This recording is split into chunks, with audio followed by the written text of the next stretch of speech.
So now, as I said, everybody can see us. So I appreciate you. I appreciate you three joining me tonight. Well, you four, I apologize. I'm going to have to get used to having two of you in one block, but we'll get to that. We'll get to that in just a minute. But we had a fantastic conversation earlier today with five others actually, about just running a brewery while balancing another job. And it's definitely a challenge. But what we've discovered is that so many people in craft beer are doing the same thing. So it's really great to hear from one another. We can learn so much. The just general conversation makes people feel like we're not alone. So this has been a really fun topic to dive into. I'm looking forward to diving into it a second time, especially having an evening session. Normally we do these 11 a.m. So people are still waking up, drinking their coffee, but I think you guys might have pulled out a couple beers if I'm not mistaken. So this session might get a little rowdier than the first session, and that's okay. So let's get the fun started. Now, Larry, you are first on my list today. Tell everybody who you are and what you do. I'm Larry Winans. I'm, as my business card says, I'm co-founder and chief keg washer for Jackass Brewing Company. We are here in Lewisburg, Pennsylvania. We opened this past year, March 11th. So if you do the math and figure out dates, we had 5 really good days until we got shut down. But when we started the process of opening up the brewery, I was told that being a brewer is 80% cleaning. I'm not sure that's accurate. I think it's a little more than 80%.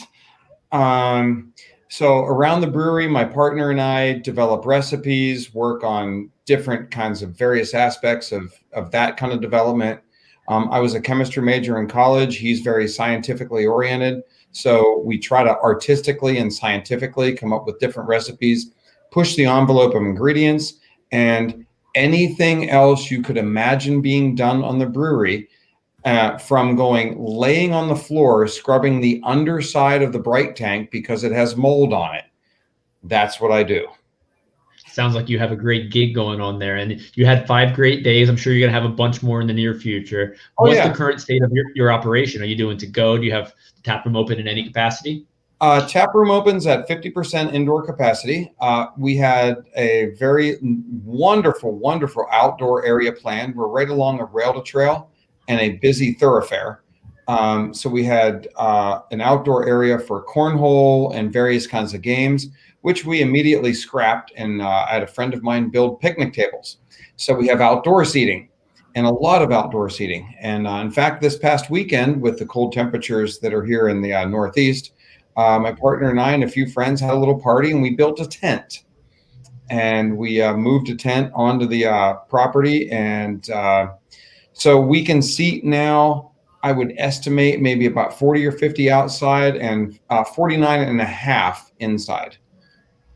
Now, we had someone on earlier today in Minnesota. They were about to get snow. Once the temperature drops in PA, are people still going to want to hang out on your patio in your newfound tent? Well, that's a good question. We hope so. I have a very good friend and colleague who's our HVAC guy. He has custom designed a heating system for our tent with ductwork that will blow down gently upon each table that we have.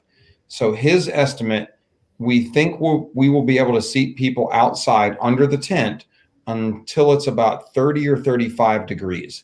So that's awesome. Should be pretty good for most of the winter in central PA. Last winter was very mild. This winter, we're of course hoping it's very mild. We should be all right. Yeah, we will survive. Well, good luck. You're going to have some good days coming soon, I promise. Thank you. And now, Lou, you're next. It looks like you might still be at work. I am. So what do you do in the alcohol industry? Oh, man, what don't I do? So I am the executive director for the Central Oregon Brewers Guild. And in case you don't know where that is, that's West Coast. And Central Oregon is basically Bend, the heart of Central Oregon. It's just the heart of Oregon. So I'm the executive director there. And then I also help run a cider company here. So AVID Cider used to be called Atlas Cider, but we switched over to AVID about 3 years ago.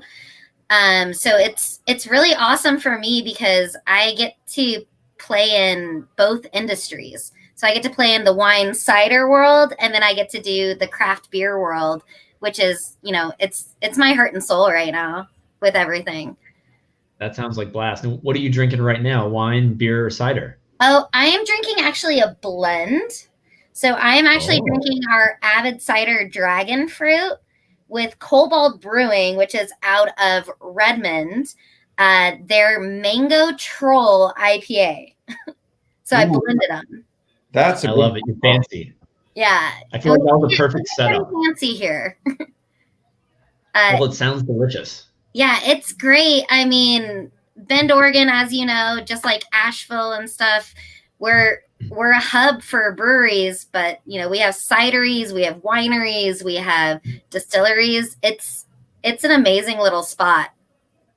And were you impacted much by the fires? Oh my gosh, we were very much so.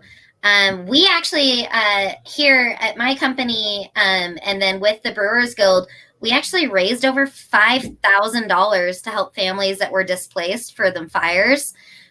We had to shut down for a few days just because the air quality was the worst in the world, if you can believe it.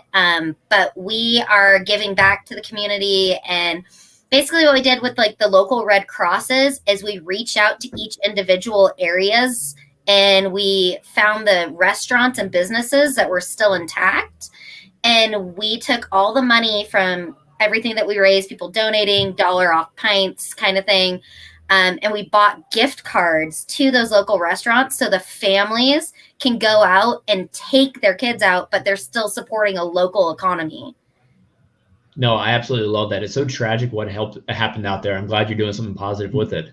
Yeah. It's absolutely terrible. My family's home was actually evacuated. Luckily, it did not burn down over here, but I lost several friends' houses burned down. So it's been a crazy year. Hashtag 2020, right? Yeah, my sister lives in Talent, Oregon. We visited actually earlier in February, and she explained it to me as, we went to a burger restaurant and everything on that side of the street was spared, but everything across the street burned down. I just feel so bad for everybody, who's dealing with that. I can't imagine dealing with fire. So good luck to you and everyone out there. Well, thank you so much. We appreciate that. Oh, you're welcome. And ladies on the couch, we don't normally get two people in one screen. So you can now unmute and tell everybody who you are. You start. Okay. I'm Betsy Lay, and I'm the co-founder and owner of Lady Justice Brewing. And yeah, I do a lot of keg washing and mopping and sweeping and scrubbing toilets. And I actually don't do the brewing anymore. We were able to hire a brewer part-time. We've been around since 2016, but we opened a brand new tap room. Our lease went into effect on March 15th, and statewide COVID shutdown was March 19th. So our new tap room is all we've known is the COVID life. So my job is basically to figure that out. And we've been doing okay, actually.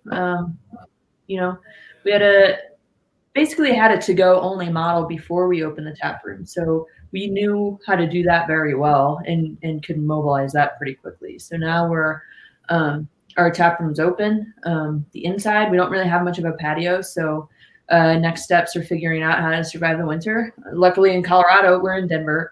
Lady Justice, the new tap room's in Aurora, Colorado. And hopefully, and not hopefully, I really want 50-degree sunny winter days, but that also means we're in a drought and we've got a lot of fires burning pretty close to us here as well. So I don't know, lovely sunshiny hot weather is like great for business and terrible for livelihoods. So it could snow for us every Monday and Tuesday when the tap room is closed. Really That nice. would be ideal. It could just do that all winter long. Well, can't you guys order that up? Yeah, I'm pretty sure that's how you just like choose your own adventure, weather style. That's part of being a brewery owner. I don't tell anybody. The challenges we face. Now, I think you might have one-upped Larry there. You know, Betsy, did you say that you had the tap room open for only 4 days before COVID came? We never had it open. Our tap room is only so our lease went into effect. Like I got the keys to the building, and then 4 days later we were shut. So we had never knew the joy of a full and open tap room. We did have our it was a long time coming for us to get the tap room, and so we've had a lot of really wonderful community and friends supporting us. So we had everybody in. We did a champagne toast, and then we told everyone to never come back. You're mean. Oh yeah, and so also who I am. So I'm Alison Wisneski. I am Betsy's wife, which automatically means that I am a part of the brewery. As anyone who's partnered knows, it's just not the way that it works. You're just in it. So I bring a background of marketing and advertising, as well as assisting with sales. So I do packaging, logo, social media, email blasts, beautiful can labels, kind of all the above on that part. My background is in marketing, advertising, journalism. So getting press releases out, putting out that information is part of the joy, as well as beer tending and running trivia. Yeah, as we all know, running a brewery is doing so much more than just having fun. There's so many hats that you wear. Yeah. But let's kind of dive into the real reason we're here today. You guys do more than just run a brewery. You decided to, take on an extra challenge, and you still run some sort of other career, whether you moonlight or you do it at the same time. I'm not quite sure, but I'm excited to learn. Larry, what else do you do in addition to running Jackass Brewing? Well, I've been a dentist for 26 years. I know it's kind of crazy. People think I'm absolutely nuts. They're like, why would you want to brew beer? And I'm like, all I want to do is make people happy and make them smile. Let's answer the question everybody's asking right now. How much beer are we allowed to drink and still have our teeth in good shape? An awful lot. In fact, I would encourage you to have another. Here at Jackass Brewing, we encourage the consumption of alcoholic beverages. It's good for you. Beer is like 96% water. It's hydration. Sorry, but you've been a dentist. Sorry. Yeah. So I've been a dentist for 26 years. This has been a love and passion of mine. My business partner and I started by him saying to me, so you want to brew beer? And I thought, wow, that would be fun. And I will say that the first batch of beer we ever brewed was an abysmal failure, because when one brews a batch of bourbon porter, one should not drink a lot of bourbon while brewing the porter. Just going to throw that out there. We learned that lesson very early on. So it has been our tradition that when we brew together, which is very often, we have a celebratory beer when we're completely and entirely finished and cleaned up. It's the professional career has been absolutely awesome. This was a hobby that has developed into more than a hobby and more than a love and passion. Yes, it is a lot more work than I thought it would be, but I don't mind it at all. I absolutely love going in and doing it.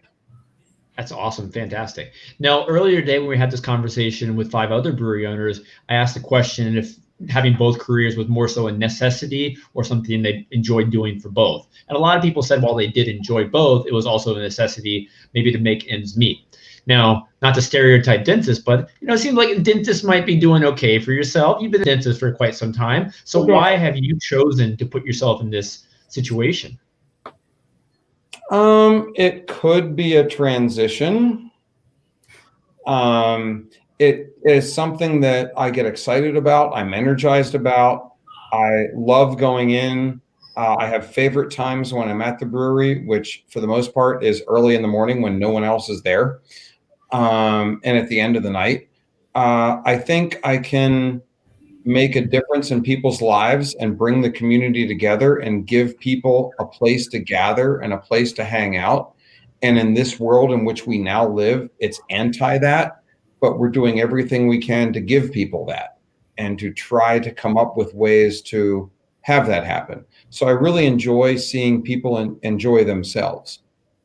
Awesome. I love that. I'm excited to learn more about you as this hour goes on. Let's roll. It's not often we get a dentist in one of these conversations. People mock me and make fun of me. Like, why the hell would you want to do that? And I'm like, do you like beer? Okay. So that's why. Honestly, growing up, my dentist was my favorite doctor. So, I've got respect and admiration for dentists for and sure. There we go. I had a video game in my doctor's office when I was a kid. I always loved going. But anyways, Lou, we're on to you now. So you talked a little bit about what you did. Do you do more than just run a guild and you work at Cider? Yeah, I kind of jumped the gun on that. I was like, oh yeah, like, let me just tell you about who I am. So to go back on you, Larry, I was actually a pre-med major before I got involved in the alcohol industry. And I realized one day, I was like, well, this makes a lot of people happy. This makes me happy. Mm-hmm. I'm going to go pursue this. Mm-hmm. No, it's been so interesting for me in working with both the brewery side of things and the cider side of things, that it's just so entertaining because I can utilize all of our great Central Oregon breweries, not to discredit anybody other breweries or anything like that, but we like to stay local. So for the cider company, our logo is Northwest to the core. And so we like to bring on Central Oregon and Northwest breweries and keep those in and keep those for sale. And it's just been like a great partnership. We like to play around with things. To get a little bit more of my background of how I got into the craft industry in general, this is going to sound so terrible at the time now that I'm saying it, but I was 14 years old and my dad and I used to go fishing on the Mackenzie River, and there was this gas station we stopped at to buy worms to go fishing, and they sold Black Butte Porter, and it was before Deschutes Brewery really got distributed, so it was one of the only places we could buy it. And so my dad gave me one, and he goes, oh yeah, if you drink this, you won't want to drink alcohol, like you'll be turned off by it. Wrong. I was like, this is delicious. This is the most amazing thing I've had in my life. And it is. And I ended up moving to Bend, Oregon to pursue a career with Deschutes Brewery, which I did for a long time, and loved everything about it. And then just found a better, not a better necessarily, but a more advanced opportunity to work with a smaller cider company that we could help grow. And so I kind of like transitioned my my career path, but I was very lucky to be appointed into the Executive Brewers Guild position, where I could still connect with that aspect of what made me so passionate about it. Now, my parents wish that I would have considered with the pursued the medical career, and I was actually getting ready to be a dentist. How about that? Yeah. So, but I think they're still a little proud of me for doing what I can, especially being a gal in a very male-dominated industry. I know Alison and Betsy, I'm sure you guys know. Cheers to that. I just love it. I love everything about it. Like you said, Larry, it's making people happy. Mm-hmm. And Andrew, you've done a great job of keeping like the Facebook and social media pages going. Like, this has been really amazing to be a part of. Thank you. I mean, like you guys all say, it's a labor of love. When you're working in craft beer, we're not thinking about it as work, even though we wear different hats. Every moment I'm doing this, I get to talk to people like you guys. This is fun. This is a great way to spend my afternoon or evening. So yeah, I don't think about it like that. Well, awesome. Well, I appreciate that, Tom. Yeah. So how long have you been the executive director of the Guild? I have been the executive director for going on 4 years.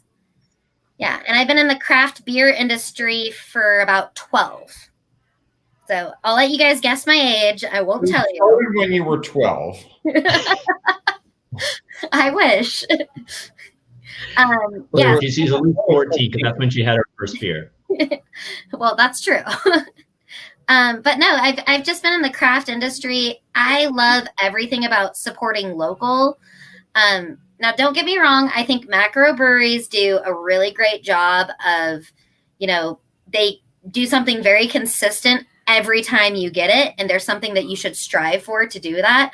But I kind of like the fact that if I have a fresh hop beer, it's going to taste different every single time. I love the labor that goes into it. I love hearing about the people that slept in their office the night before because the tank wasn't done fermenting or their filter broke. Like, I love that labor that just hurts soul.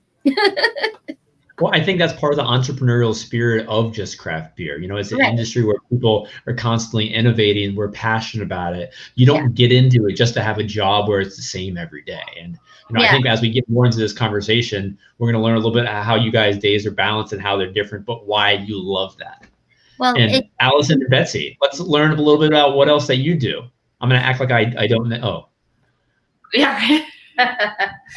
I work in higher ed. I do academic programming at a graduate school in Denver. So I do a lot of behind the scenes problem solving and budgeting and training and recruiting folks to teach. And I don't know, I build budgets and course schedules and hang out with faculty and very administrative. That's your fun job, right? Huh? Yeah, that's the job that pays me money that I can have fun. Yes. It's a very long and ridiculous story of Betsy getting that job, but it started with me at the same institution. And I got my master's from there. And then worked in academic programming on the student internship side, and then decided to go back to, I thought I wanted to be in higher ed. I did not. So I adjunct taught at CU Boulder. I worked that job, and then I was like, no, I miss marketing, and jumped right back into marketing after getting Betsy kind of a foot in the door there, and now she's still there. I'm still there. No big deal. And then I work full-time in social media management and content direction. So I work for Sticker Giant, which is a sticker and label company that many people in the beer industry have heard of. Yes, I've heard of them. That's fantastic. Yeah, I was going to say, just like a very hilarious turn in how that happened was because of my ties to craft beer. So I've been through the churn and burn of working in marketing for the startup industry and in the Boulder area. So a lot of getting a job, really loving it, and then the company gets acquired. That happened to me 3 times in 1 year, and it was a treasure to behold. It was great because we were also opening a brewery, so it was really cool for me to have a lot of financial uncertainty. It was the best. Would recommend. And Sticker Giant actually, we'd been using them for years for our labels, and it just hilariously worked out and was like a kismet moment of them hiring for this role and looking for a strategist. And I was like, oh, I do that. That's so funny. And I mean, it was within a week that I was in the door, joined the team. They had filmed Lady Justice before as like a little feature company for using labels. So it just was a very funny moment of everyone being like, why do I know what this thing is that I'm printing? And I'm like, oh, I made that label. So just a really, really small world. But it's fun for me because it ties stuff together in a really unique way. So I work for the brewery, and then I get to look at all the beer labels that come through, and I'm like, ooh, I know a secret. Like, that part's really fun. Not since COVID, I haven't been able to be in the shop, but it's a really fun, convenient thing. And I get to bring really important insight from the beer world to work, which is actually really useful to say, here's how we should be talking about this stuff, just so you guys know. Like if we're talking about CPG, just any packaged items that are going out the door, here's what I can tell you people like and don't like about their labels, things like that. So it's a very funny tie but works out well. No, that's a really great point, Allison. I think there's definitely pros when there's synergies between your two careers that make them easier to balance. So now I'm going to kind of throw out some questions. Whoever wants to touch on them, feel free to dive in. But, speaking of all your experiences, what are the synergies you've found between your two careers?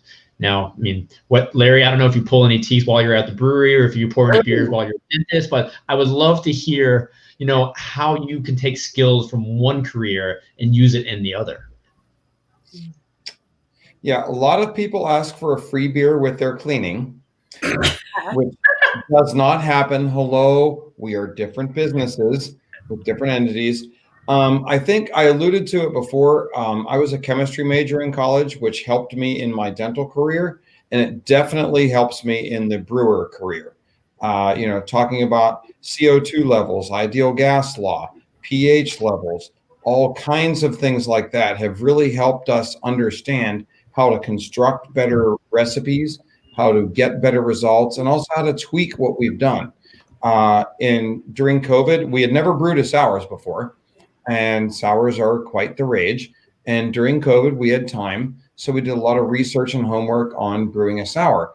And lo and behold, I reached out to other brewers. A lot of people gave advice, and we brew a sour, but it's very actually chemically oriented versus much else.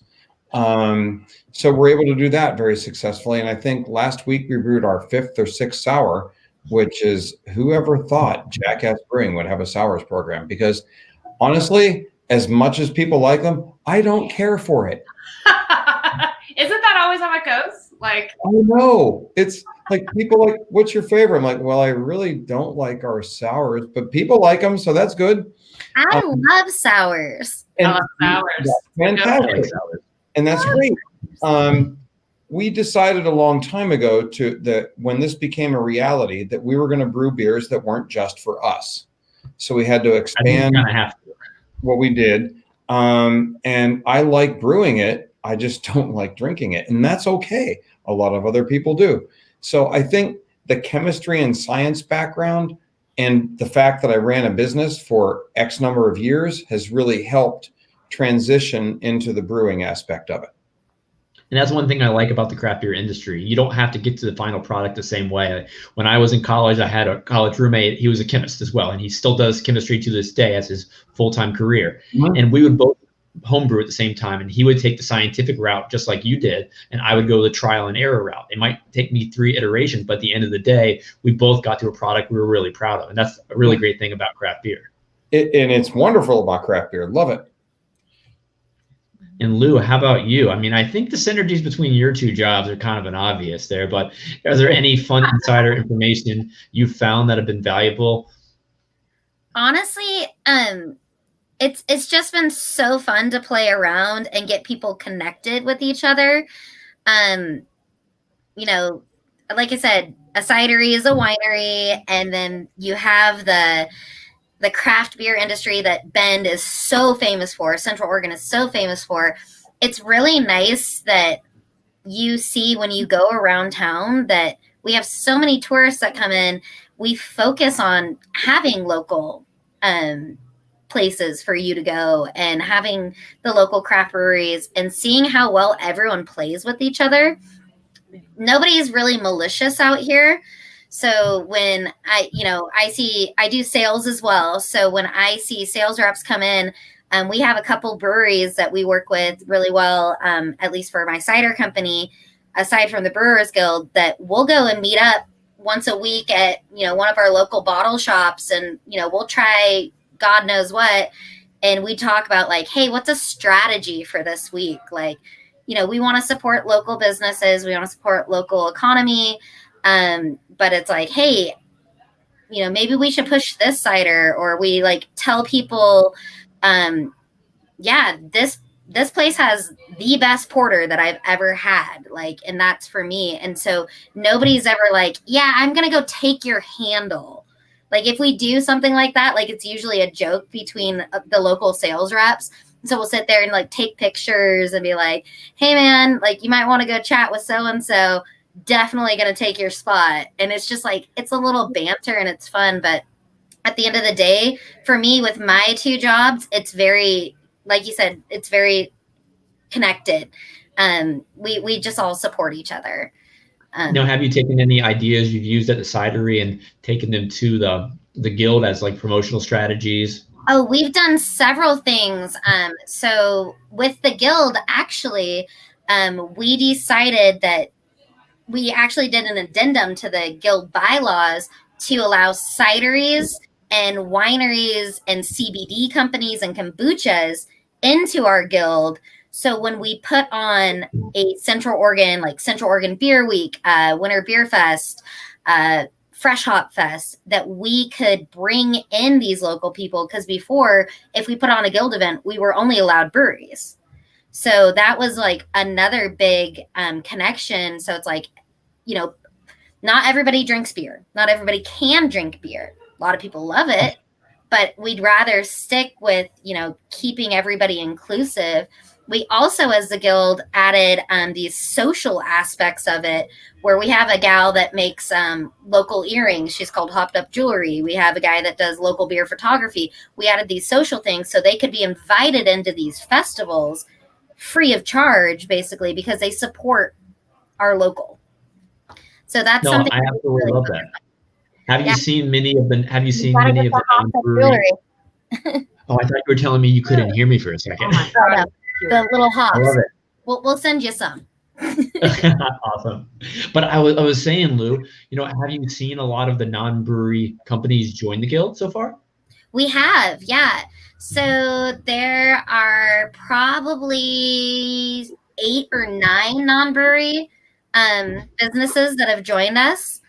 And it's really nice. And so when we get to sit there and have these board meetings, now granted, because of COVID, we've had to adjust everything. We had to cancel all of our events. We had to cancel Beer Week. We did some virtual stuff. We had to cancel Winter Beer Fest, cancel the Fresh Hop. But we still have people interested, and they're still helping out each other. So one of the things that we focused on was making sure that people could get like can shortage. I'm sure you guys know about the can shortage. We're trying to help everybody get cans that they need. We're trying to help everyone get the hops that they need. To take your call. Thank you for calling. Oops. That's job number 3. Yeah. So, no one's available to take your call. But yeah, no, we've just been trying to help each other get the product we need, get the information we need. We've had other trucks and shipping. We've sent our box truck out to help other breweries. They've sent cans over to the cideries. We've had breweries borrow each other's labelers. It's just, Central Oregon is just like this, really interesting, nobody hates each other over here. We're all very happy to help each other out. That's amazing. I absolutely love what you do and how much community is involved. Yeah, it's so great. And I can't wait to see it keep moving forward. And we were on this upward momentum. And then, like I said, 2020. And so now we're really the board that I sit on and everything. We were discussing the other day. We're just really excited to look towards 2021 and help out anyone that we can. And me being a part of this group has just been great because when people are looking for stuff, I check here all the time, and I'm like, email so and so, just sending it over. Yeah, I just love how many connections and people I've got to meet. I mean, almost all over the internet lately. Being in the pandemic right now, I've gotten closer with so many of my friends online that I have my friends 3 miles away, and it's just been a fun opportunity to expand our horizon, just talk to a ton of great people, and we already have so much in common. I mean, we all are passionate. We work in the beer industry, and it's fun. I love it. I've definitely come a long way from being the pre-med person, though. Yeah, I'll say. Well, Alison and Betsy, we're back to you guys. No, we had to get rid of Lou at some point. But I would love to hear how you two ladies take one. I mean, Alison, you talked on it a little bit. Yeah. But, Betsy, let's kind of start with you on this one. Mm-hmm. How have you taken some of the skills from either the brewery or your higher ed job and kind of, used them to help one another? Yeah, I mean, my background's in theology. I have a master's in theology, and I did a lot of church and nonprofit work before starting Lady Justice. And honestly, really nothing trains you better to deal with guests and I don't know, difficult people than aggressive church ladies, right? Like, so I got training very early on doing church work on really just how to connect with people in ways that make them feel like they're a part of something, because that's essentially what a lot of churches are doing in their work, and that's what a lot of nonprofits also do in their work. And so doing that for 10, 15 years before starting Lady Justice just gave me a lot of people skills and just a lot of experience being with people in really fun, great situations, and also being with people in really hard, difficult, crappy situations. And so, yeah, the relationships with people, I think, my other job really helps me do that. And then, there's so much administrative work in brewery ownership. And so like just having just a little. But like it's her number one complaint. She's acting really casual about it. She hates it so much. Oh, I totally absolutely hate it. Like, why would who signs up for that? But you just brew beer, right? It's like you just have to do it, right? And like having another job where you just have to do it. It's really just about discipline and learning how to schedule your time and learning how to balance stuff is what makes it get done. And I think the plus for me in comparison to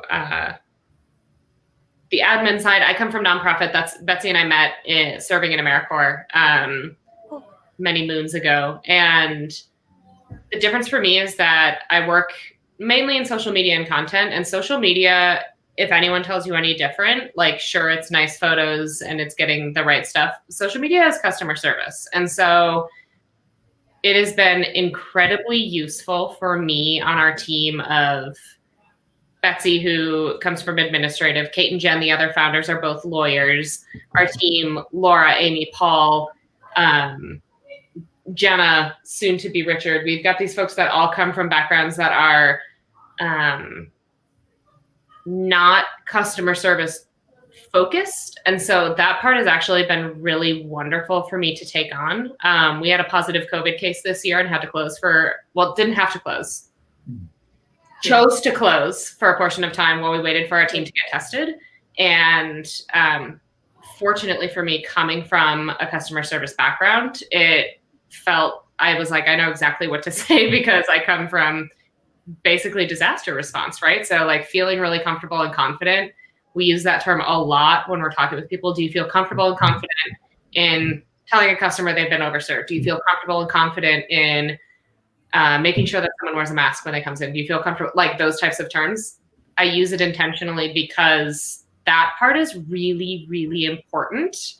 If you don't feel comfortable and confident in denying service in any way, shape, or form, be it self-imposed or upon someone else, then like owning a brewery is going to be really hard for you because you're sending folks overserved out the door. You're letting really uncomfortable conversations happen and it makes your guests feel uncomfortable. Like we all know this. You've all been in a bar and heard like, ooh, and you want someone to step in and you're like, am I going to get my ass kicked? Like, I feel really good knowing that that's the skill set I bring. I think another thing that both of us have come at differently but still ended up with was part of Lady Justice is telling our story a lot over and over and over again, because it's unique and not everybody has a brewery like Lady Justice. And being able to tell our story well, I think like I learned that from my theology background,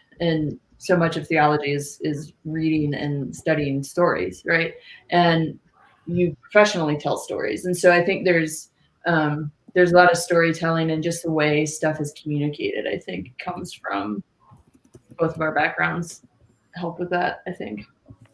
Yeah, I think all of that's extremely important. And it's awesome that you guys put so much emphasis on the customer service and just front-facing aspects of a brewery, because you can make the best beer in the world. But if you're not making your guests have that experience they're going to crave and remember, then it's all for naught. And, Larry, you won't sell all those fancy sours that you're pushing out the door these days. But you got to have that great forward-facing experience. And, Alison, you talked about the importance of social media. I mean, I think this is kind of a teaser for your future presentation in Craft Beer Professionals. But, having someone who not just knows how to use the internet, but actually has the decency and understanding of how to put customer service as part of their social media account, role is really important. So what's your one social media tip of the day to get people excited for that future presentation? Y'all pay attention. I was supposed to give that at the conference a couple weeks ago. I had surgery instead, so I apologize. I'm newly sitting up, so this is very exciting stuff over here for me. Soon I'll be back at the brewery.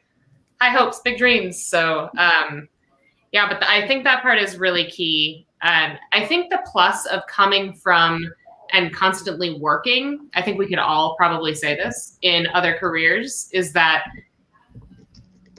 we come from literally, no matter what you're doing, you're dealing with another type of person that isn't from the craft beer world. And then you come into the craft beer world. And I feel like it's when you're in a different story over and over, it's helping you relate.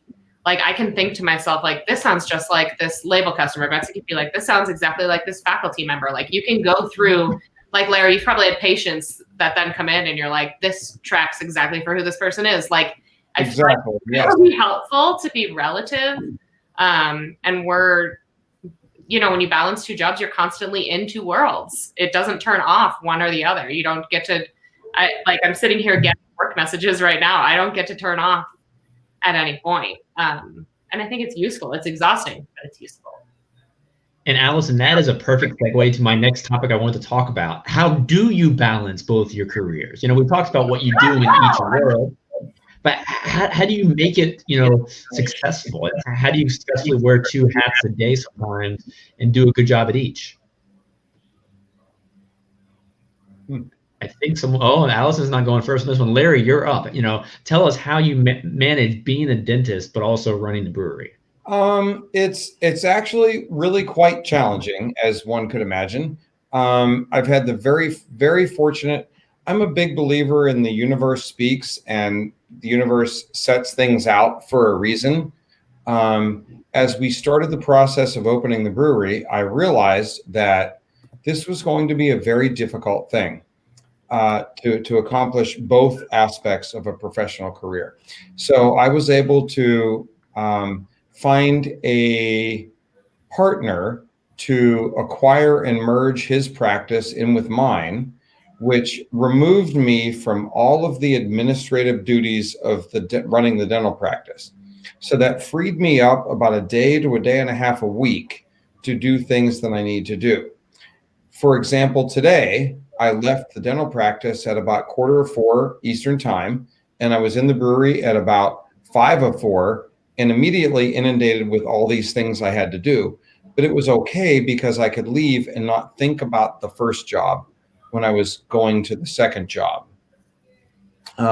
It's been very challenging. There are things that happen at the brewery that happen slower because both my partner and I have second jobs or first jobs, depending on how you look at it. So things progress and move a little slower than I would want, but it's been a challenging balance. My schedule in the dental office is such that I'm free Thursday afternoons and all day Fridays. So I look forward to those Thursday afternoons and Friday mornings when I have an easy day and go into work at like 10 or 11 a.m. And work the rest of the day. But we've been open 7 months. So I'm petting my cat. Sorry about that. She jumped up on my lap and I have to pet her. That was fantastic. So it's been a challenge time-wise, but now that we're into a couple of months of this, we've kind of gotten into a rhythm of it where I know what balance, where I have to do what. I actually have to be rigid enough to have a schedule of, okay, I'm going to do QuickBooks on this day and this day. I'm going to wash kegs on this day. I'm going to do this on this day. We're going to transfer this beer. So my partner and I have at least had the foresight to have some sort of a schedule in advance, like, hey, we're going to do this, we're going to do this, we're going to do this. So that's been a very good thing that is constantly evolving, of course. I think one of the key things you mentioned is having a partner, who you can work with so well. And having a team that surrounds you definitely makes it a little bit easier when you already have 2 jobs going on. Absolutely. So I'm sure he's a great person to be around. He is. Well, he's all right. Wow, shots fired. I know. We'll have to have him on Right now. Now, Lou, I'm very curious how you balance everything. There's so much overlap in both your careers. How do you take off your cider hat and put on your guild hat? Are you constantly wearing 2 hats at once? Oh, I'm wearing multiple hats at one. Between the guild and the cider and being kind of stepmom, and homeschooling, it's all the hats. I wake up when the dogs wake me up, and I go to bed when my phone stops vibrating. It's nice though, because I will say that, especially with the cider company, we're very family. So like we're tiny. We're the second largest cider company in Oregon, yet we only have less than 20 employees. So we're a really small company. And with the guild, everyone's so excited to help each other out that, I just text the board members, hey dude, what are you up to? It's always nice because I feel like all we're doing is constantly helping everyone out. So like we had some people selling some stuff, and I was like, oh, you know what? I know this brewery needs it. And, shoot that text over. Oh, I know this person needs help with labels. Shoot that text over. It's been, I shouldn't say nice, being kind of more virtual, but it's a lot easier than like hiding out in a coffee shop so nobody finds me.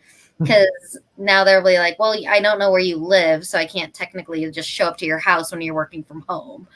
So that part's been nice. But yeah, it's really interesting, just the way that my roles, although very different, are very, inclusive together, and it's nice. Just being able to wear all the hats. I'm a workaholic. Anybody that knows me knows that I go sun up to sundown, and like that's how I recharge. Some people like to recharge by disappearing for a while or going on a retreat. I recharge by like, oh yeah, let's go. Yeah, I don't know what I would do if I just had, 3 days in a row of nothing to do. I think I might just go stir crazy. Oh. Unless I was on some kind of beer-based vacation or hiking outdoors. But if I was in my house for 3 days straight, without something outdoors, I'm like, do I have cell service? And it's not because I want to like be on social media. It's like, who needs to call me? Because then I'll get back and I'll be like, oh, I have 13 missed calls. Great. What did I do? I love it, because what you just touched on is something so relevant. We're going to dive into more in just a moment. I can't wait to hear your answer on that one. Okay, perfect. But first, Alison and Betsy. Yeah, when COVID hit, day job also went fully virtual. And I had a hard time adjusting at first, because before, when I had an office to go to, as soon as I entered that building, it was academic program manager time. And then when I left, I could work on like justice stuff. And now that there's no like physical moving or like whatever, like I had to be better at setting a schedule for myself and being like I still need to do day job during the day, so to me, the lines blurred a lot. And so I really had to how to balance that. And then of course, like we have an amazing team, and we're also very small. And in Lady J's early years, we had it was Kate and Jen and I doing this on the weekends and at night, and we just sort of had this rule that as long as 2 of us were like there functional, we would be okay. So like at any time one of us needed to step back and work on home life or work life or whatever, we could do that. And so I think having a team that you trust really works a lot. And then also like my job, they love justice, and they really love what we're doing there. And so they support me, and they're excited about us growing and changing. And so I think just being honest with, your day job or first job, second, whatever, the other job. Being honest with those folks and just being realistic about what it means to do the job. I mean, for me, it's been really helpful. So I know that I have support from my supervisor and my colleagues there, and it helps. And like order. I was gonna say, quite literally, the faculty rolls in to buy beer very regularly. They're our biggest clients, so that helps too. I don't ever try to sell. Yeah, so because that's something we didn't really touch on earlier when we had the. Sorry, go ahead, Betsy. I was just saying, like balance and scheduling. You just have to really know how to do. It's been. She's being generous, I would say. It's been a lot. The best part and the hardest part for us is that we're both into it, and so this household is never not the Lady Justice Brewing Company. And I'm never not Alison at Sticker Giant. She's never not Betsy at I Live. And then so it's all these identities being held, but we're learning in COVID times to try and set boundaries. Since I do our social posts, I'll be laying in bed at 5 a.m. and I'm like, hey, I'm going to post about this merch. And she's like, good morning. Hello. So it's like, it's not the best for that. And I'm really bad at boundary setting. All of me comes into every space I enter.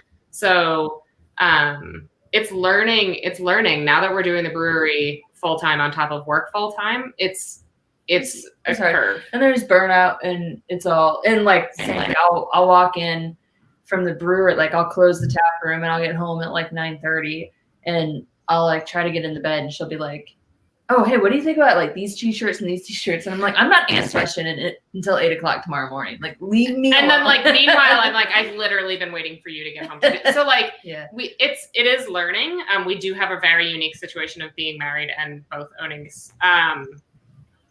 The plus for me is that, and I've had a lot of career transition being in the startup world that comes with the territory. But I bring all of Alison and Ladies to my interviews. It's oftentimes my portfolio is what attracts them to me. And I'm like, so this doesn't stop just because I'm here. Sticker Giant of all places has been the most fabulous. They're like, yes, we get the beer up here to Longmont so we can be drinking it and looking at the labels. It's all very fun. And they also drink a lot of Lady Justice. Yeah. So we're really lucky to have that type of connection. But I think the plus for us and that's another hot social media tip, being really authentic with who you are and what you're bringing to your space. We encourage it of our beer tenders. We encourage it of the team. Everybody who works at Lady Justice, minus our brewer, works a full-time job. So every beer tender, everybody's working us off. And our brewer doesn't work full-time, but absolutely works full-time and is constantly texting us about different stuff. We're never not Lady Justice, on top of being really good friends and house in the community. It's a unique situation. We're our own Bend, Oregon in one space. I love it. We're the Central Oregon Brewers Guild in one building. Maybe we can put an addition in there to allow you guys to remotely join for fun. Yeah, we'll just join. It's fine. I love it. Alison and Betsy, you guys brought up two really unique points that I hadn't thought about prior. The first one being, you talked about the support you have from your job number one to your job number two. Earlier today, we talked about the importance of having a good team around you at the brewery that makes it work. But I think you brought up that fantastic point. You actually have to have a supportive team in your other job to make it work as well. Because if you'd had people who just didn't understand, that's going to be a very frustrating environment to work at. Yeah, I mean, the only way I can do both jobs is because I went to school gives me that space. And they expect a lot out of me. They make sure I'm doing my job and doing it well. There's no different expectation on my job performance than anybody else who works there. But higher ed is one of those things where, faculty are writing 2 or 3 people at a time, and, the staff people are also teaching classes. So it's higher ed's naturally an environment where people work a lot of jobs anyway. So often within one institution. I'm gonna be the one who gets beer out of it at the end of the day. But so definitely I cannot do it unless without day job supporting it. No, I love that. Go ahead, Larry. There's an echo on somebody's end. I'm not sure who's. It's always me. I apologize. Oh, come on now. Larry, sorry, I thought you were going to say something there. But another thing that you guys mentioned just now that I thought was pretty interesting, Alison, you mentioned that you always wear 2 different hats. One of our guests earlier today was talking about how he has one job at the brewery, but his other career is at WebMD. And people did not know he worked at the other company, and he almost kept everything separate. So I'd be interested in hearing from the rest of you. Lou, obviously, everybody probably knows that you're, involved in both endeavors. But, Larry, do you take your, role of being a dentist to the brewery? Like, if I asked your average customer, would they know what you do? No, they would not. And I prefer it that way. It's a very difficult thing to keep them separate. Obviously, my office is the office, and my brewery business is the business with my business partner. I try very hard. A long time ago, when this was all coming about, we had a staff meeting at the dental office, and I said, listen, I really don't like people talking about the brewery. We need to focus on the business at hand here in this space. And the staff member said to me, but people know you, they like you, they want to hear what's going on, they want to hear what's good for the community, they want to hear what you're doing for the community. So that has been a challenge, trying to keep them as separate as I possibly can. No, I really love hearing that, because it's completely the opposite of what you said, Alison, but it's fascinating to hear the reasons why, and they make sense on both sides of the fence. I would literally also like to say 2 things. I would ask you constantly for free dental advice, and my dentist is like a bro at the brewery. He was one of our initial investors. He came to at our house and was like hanging in the yard. Dr. Jack, if you're watching, I love you so much. We text each other Well, and when you're a dentist and you're a brewer, you're really cool. So there is that factor. I love it, Larry. Do you think we can ever expect, hop flavored fluoride next time I go to the dentist? Absolutely not. 2 separate careers, Andrew. Come on. That's bullshit. I know. You're letting us all down. Flavored fluoride? Come on. I would really like Citra or maybe Mosaic. That's what I'm thinking. Mosaic. It's a little citrus flavored, brings a little lightness to the, yeah. So when Larry steals my idea, you guys heard it first here. Oh, I did. That's right. I recorded all this, right? Of course. Yeah, right. Sure, we all have. Well, Larry, while I got you, we're talking about how you balance both jobs, but obviously, unless you're Lou, you're not a workaholic and you're not just doing job. You probably have friends and you have family. How do you make sure that you friends? Oh, maybe not. So are you just like Lou and just always working? But how do you take breaks for yourself? Because you're going to wear yourself out if you just work 24/7. How do you make sure when you're putting your life? Question, especially this week. That's something that I really have to work on. To last, this is a marathon. This is an Ironman. It's a long race. I want to last. I want to be able to have the energy, the passion, the love that I do and keep it going. And to do that, sometimes you have to step back. Sometimes, Andrew, I'll take a 5-minute power nap, and that's good. Occasionally, I'll take an afternoon or a day off. A short day is a 4 or 5 hour workday, which I'm absolutely fine with. But that is a constant challenge. And I think we all have to, as we're in the 2-career situation, we all have to find what's going to work for us and be aware that we have to have this balance. We have to try to make both work and also try to make time for ourselves. One of my favorite things to do, and it has morphed into it this summer, is to sit in my backyard at the fire pit, okay, with a beer, and my 2 dogs, sometimes my wife is there with me, and just sit in the front. And if it's 2 hours, 3 hours, it's extraordinarily valuable time. I disconnect from any social media, sorry, Alison, and completely just sit and be in nature. It's kind of like a Zen moment. And that's what it is for me. That's how I can keep going day by day. And according with this schedule that I'm keeping right now, that's how I do it. Do you use any tools to balance your schedule for yourself? Do you like have a written planner? Do you use something like a Google Calendar? Keeping track? I have a Google Calendar. One of the things I really thoroughly enjoy doing is I thoroughly enjoy working out, doing a lot of exercising, which of course I haven't been able to do, but I forced myself in the past 3 or 4 weeks to just have it in the schedule and compel myself to do that. Take an hour this day, an hour this day, 3-4 hours a week to do that. One of the things I've been doing is also chopping wood 1 or 2 hours a week, splitting wood. And we have about 1.25 acres, a lot of trees. I've been able to do that, which feels very productive for me. So it's kind of striking that balance where taking time for myself, taking time to be by myself, be solo, quiet, but also enjoy the things that I enjoy.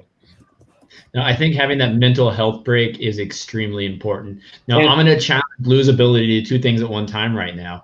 Lou, how do you take a break? What's that?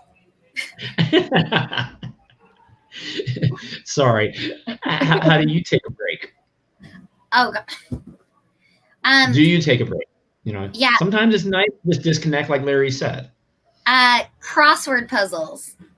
Okay, I love it. Is my thing. So I still do to this day, have a really bad time of spelling. Love reading, love crossword puzzles, love doing all that stuff. I'll always know what the word is, but I have no idea how to spell it. In fact, that's how I actually met my boyfriend. I was sitting here at AVID before I worked at AVID, and I was sitting at the end of the bar, and I was doing a crossword puzzle, just kind of rewinding after work. And he walked in, and I said, "Excuse me, do you know how to spell this word?" And he's like, "I'm sorry, what?" And I'm like, "Yeah, I know the word." He's like, "Well, just look it up on your phone." I'm like, "Well, that's cheating." He's like, "Isn't this cheating?" I was like, "No, because you're a person, not a machine that I know of." And that's like how we started dating. It's like phoning a friend. There's nothing wrong with that. Yeah. So yeah, that's kind of how I unwind. And then cooking, not baking. I need to be very clear. I do not bake. You have to ask me to like measure out something completely, like flatten it out or sift flour. It's going to be a disaster. My pie crust would fall apart. But cooking, love cooking. Anything. What's your favorite thing to cook? Anything? No top dish? Oh my gosh. Apparently I make the best salsas in Bend. Every time I make salsa, all my staff always knows if I'm stressed out because I'll come in with like jars of salsa and they're like, "What happened?" I was like, "Well, just things happened. It's fine. Here's your salsa." Now they love it and they're like, "How can we stress you out more so we get more salsa?" So yeah, but I've heard people ask me for recipes all the time. I'm like, honestly, I think I blacked out and I was just like putting things in a pot. As long as you were in your happy space and got to unwind for a little bit, that's all that matters. Cooking and crosswords, that's my thing. I'm a big fan of crossword puzzles. From everything. I love it. I used to love waking up on a Sunday morning doing both the crossword and the Sudoku. I have a 1-year-old now, so I don't really get that opportunity, but I totally understand where you're coming from. Yeah, well, yeah, we got 2 kids and 2 dogs and a cat, so I get no time. I'm like, can I? Time. Like, I'm just gonna go hide somewhere. I don't even drink coffee. I'll go to coffee shops just so I can like escape. I kind of missed that with the pandemic. I've gotten so used to actually having my coffee at home now. I don't know if it'll change my habits for the permanent, once the world kind of gets back to normal. But anyways, I digress on my, COVID habits right now. But you have to do normal. Alison, new normal. Do under quotes to make it creepy. I had a bet that we weren't going to say that phrase during this, episode. I really like that, Lou. Under quotes. The middle finger going up. You're like, so the normal. Fuck the just makes everything weird. Yeah, exactly. Well, Alison and Betsy, I mean, you guys are married to one another. You're on the same couch. You work together. Well, I'm going to ask a weird question. Do you ever get a break from one another? Is that good for your mental health? Or how do you take a break from your, we're going to put it all out there right now. Hot button spot. Alison, why don't you just cover your ears while Now, if we are really echoey, it's my computer at 1 hour on a video call just starts to echo. So I don't know if it's useful for y'all to mute. I don't know what it is. Sorry.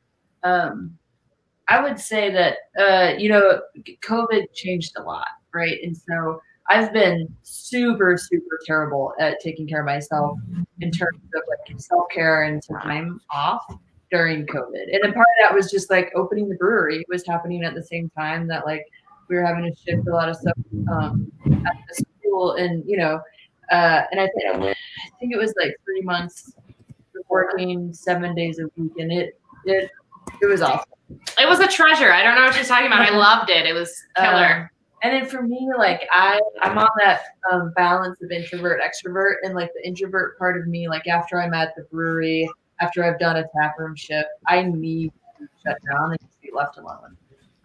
And so it's like one of those things where it's just like now during COVID, like there's nowhere to go and there's nowhere else to be. And so like I come home and like I have to talk to her because I've been alone all damn day. It's a new normal that we're trying to figure out. But yeah, I mean, it's just about like, again, like setting boundaries, doing what you need. And for me, like really what's being taken care of, like our team at Lady Justice, and this is Alison included, like has made sure that I'm paying attention to this stuff because they care about me as a person, because they're part of our friend group. And so they've really been pushing me. Like we changed, like how, we hired 2 bartenders so I could have weekends finally, right? And it's like, okay, we're gonna have to really think about like let's funnel some money from here over here so that you can just have a day off. Like that's important to us. Let's make sure it happens. So the team really has helped with that. And then like, I mean, for the 2 of us, it's just, and Alison just had surgery, so there's just been a lot going on, and I don't know. I guess we just like each other enough that it's fine. Yeah, the rule of our house, the unspoken rule is, if any Parks and Rec fans are out there, the Leslie and Ben, I love you and I like you, like that part is a key thing that like, you hold those good pieces of one another. For being in social media, and I've been in this role for 10 years, don't use personal social media. I break that rule in the Craft Beer Club Facebook group and then in a social media marketers Facebook group. Both so I don't have a dummy account, which is illegal. Here's my third hot tip. It's illegal to have a dummy account and run a Facebook page. Don't do that. Facebook's one day going to cut your business page off. So hot tip.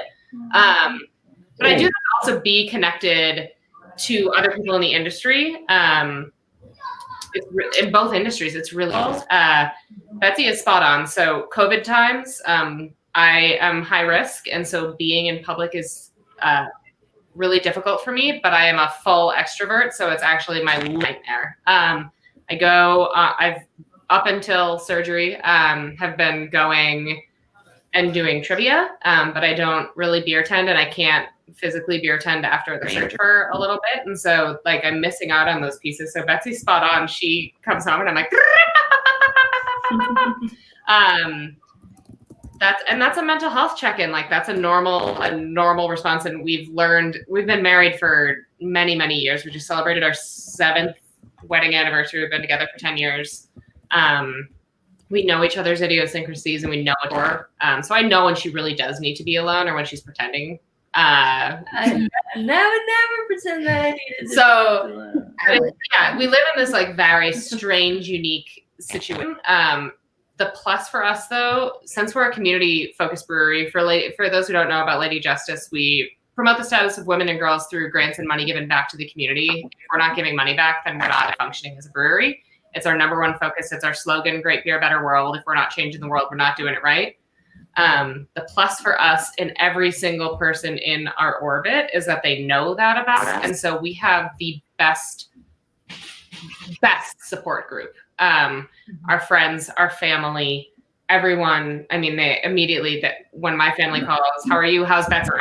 And it's the same, it's the vice versa, right? Like we have just such a good crew. And I think that's the magic of being in the beer world in comparison to other businesses. No one's calling me and being like, how's Sticker Giant? How are they? Do you like, what do you guys think about your output? Like no one's asking that, but they're all asking it of the brewery.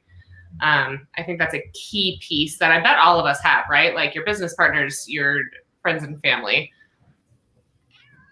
I think that's so important. And you mentioned like just a mental health check. I think that's something, it's not talked about enough in the craft beer world, because you guys are burning the candle at both ends. It's okay to have a community. It's okay to have a friend. It's okay to have a partner just to call you to check in and be like, hey, you're working your ass off. Are you okay? That is 100% normal. And I believe these are conversations we need to be having, because when we can learn from one another and learn you're not alone, this conversation, could let someone, watching on their own couch at home just feel like other people are going through the same things. And that's how we meet friends in the industry. And that's why we're so close knit. And it's just one thing I truly love so much about craft beer. And Lady Justice ladies, I love everything your brewery stands for.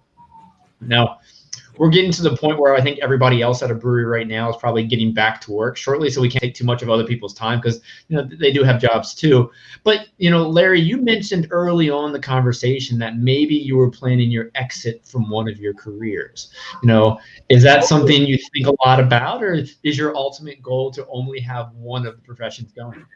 I said the word transition and caged it quite well. You picked up on that, did you? And I certainly, new normal, right? I certainly hope that none of our current patients are listening and watching, which I would not imagine to be the case. I wasn't supposed to share on your dentistry's Facebook? No. Oops. This is something that is a love and a passion. And I will say that I've said this so many times. Is it work? Is it work? When you love it so much? Could I see myself doing this 20 years from now? Yes, I could. I don't know what the next 4, 5, 6 months is going to bring. I have an idea, but I don't know. But fortunately, I have options. And I have options that I've set myself up for, that I think I really am grateful for, that I can do whatever it is that I choose is my love and passion. I have an idea of how it will go, but I don't really know yet. I know how I feel when I walk into both places. And I know how I feel when I walk out of both places. My wife has said she's seen it in me, an excitement, an energy, an aura, if it will. And she hasn't seen that with the other career. So we'll see what happens. I don't know. Fortunately, we're in a position that I can choose to do what I want to do. I love the wisdom you threw down just now. And you know what? If you can do both jobs and be happy, and it sounds like you've got a great team at both places, then you do it as long as you love it. And that may happen. I don't know. We'll see what happens. And the universe will present itself to me, and I will answer and respond. I love your attitude, Larry. And on to Lou. I mean, I really feel like this question is not relevant to you, although I threw it out to the group. I feel like you will probably continue to do both your positions until the end, I'm so happy being with the cider company, just because we are growing and we're doing great. And I love being a part of something that I can help, from seed to plant, if you will, or but I love working with the Brewers Guild, because I love helping people. And I sit on another nonprofit board, and ladies over at Lady Justice, you'll appreciate this, that we started a all women's 21 and over beer appreciation and education group 7 years ago. It's called the Central Oregon Beer Angels. I've been on the board for all 7 years. It literally just started as a couple of us wanting to get to know a little bit more about the craft beer industry. But I explained to women to get them to join. It's like, hey, have you ever been watching a football game and you didn't know what was going on? Well, welcome to the craft beer industry.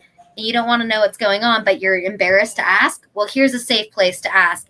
Now we have over 600 members over the last 7 years. It's such a cool industry, and it's such a fun thing. For me, I'm just all about education, all about appreciation, and just supporting local. And yeah, Andrew, you're right. I mean, if I slow down, it's because I'm 6 feet underground. So it's part of my passion. I love it. If you guys ever look up hashtag Maribend, you'll only see pictures of me on Instagram. My friend started it a long time ago just as a joke, and it stuck. So yeah, I'm a go-getter. Still want to wind down, but not to the point where I want to jeopardize anything that I'm passionate about. And craft beer, craft cider, craft wine, craft spirits, local. That's all about me. No, I love what you stand for, and Bend, Oregon's lucky to have you. You're definitely making a difference in the craft beer and just community as a whole. So that's awesome. I'm excited to keep hearing about your projects. Yeah, I can't wait. Anytime you ever want to talk again, and I shot you guys my info, but anybody needs anything, it's Lou at AVID Cider. Super easy. Definitely. Not like that. Not like that. Ladies on the sofa, who are some of the busiest women in the world right now, what are your plans? Is the goal to ultimately be full-time brewery, or are you have such a great team already of so much smart people surrounding you? So is the goal to just play out your professional, not that your brewing career is not a professional career, but your careers, at the same time? No. Dream world for me would be to do the brewery full time. And part of Lady Justice having a philanthropic mission means that we are able to give away a lot of the money that we give away because so many of us volunteer our time. But now that we're growing and having more, needing more time at the brewery, it's been less and less feasible for everyone to just give up their time. There's so much more to do now than there was when we were when we first started. We were membership only. We very much controlled how many people were buying our beer and how much we brewed, and so we were able to be in control of that. And now we're just we're just growing, and which is great, and it's wonderful, and we're growing faster than we would. But at the same time, we have this philanthropic mission, and so where we spend our money and how we spend our money is really important. And if I can continue to work full time, I will, because that means more money out the door to our mission. But also, I want to be able to have a job that I am passionate about, and I love my job. But spreadsheets and course schedules is not something I've ever been passionate about. It's just something I'm good at.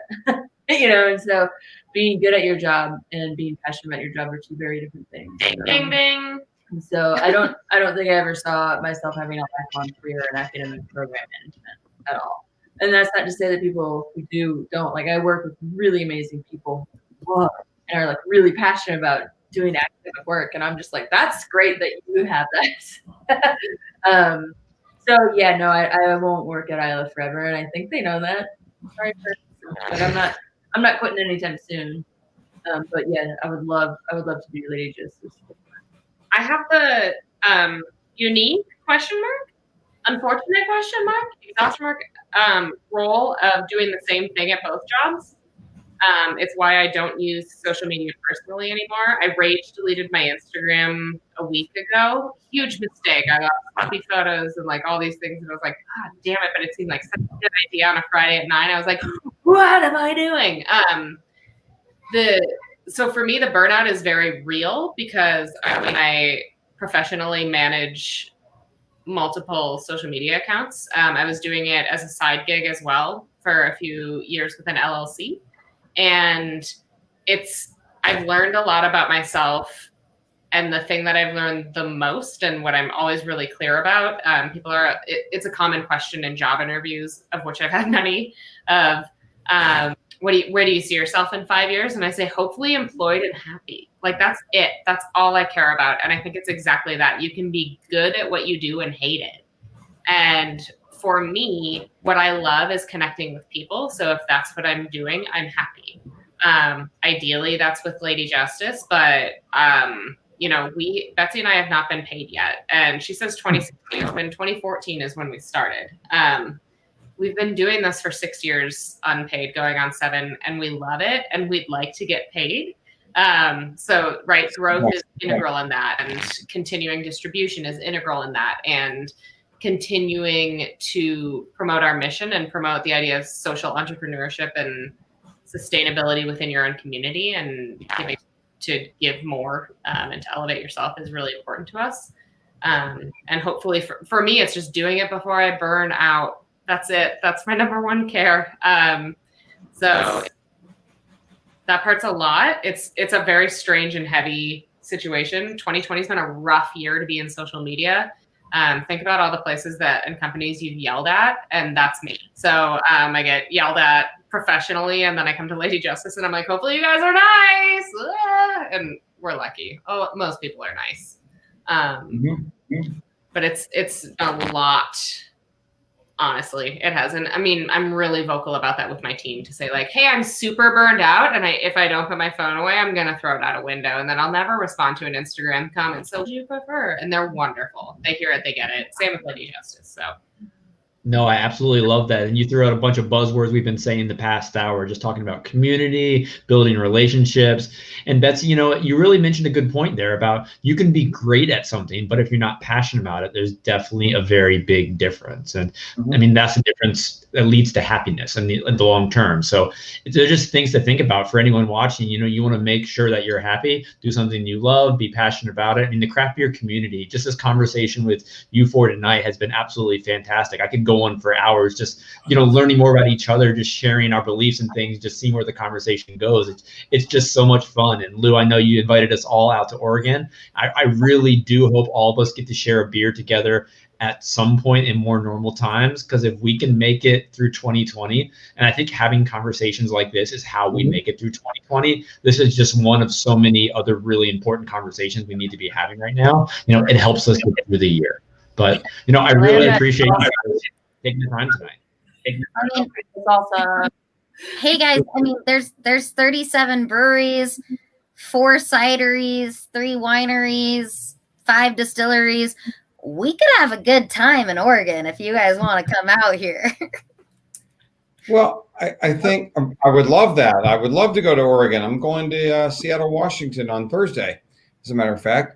But just take a 9-hour drive down here. You're fine. I think the key is let's all support each other, be here for each other, be around for each other, be a sounding board or just a discussion, and talk and share and commiserate with our difficulties and challenges, and also celebrate our victories and celebrate what we're doing well. We're all in this together for hopefully a common reason to make people happy. Man, I've got nothing to follow that up with. Larry, you summed up the reason this community exists and what we can be for one another. So it was a pleasure having you all here tonight. I really do look forward to those beers in person when we finally get there. But thank you all, everybody, for watching. I think we could have a billion of these conversations about the value in just mental health and craft beer, and the stress and the balance of running 2 careers at once, because so many people in our industry are doing it. And I appreciate you four for being here today, sharing your stories. So everybody, enjoy the rest of your evenings. We'll see you later.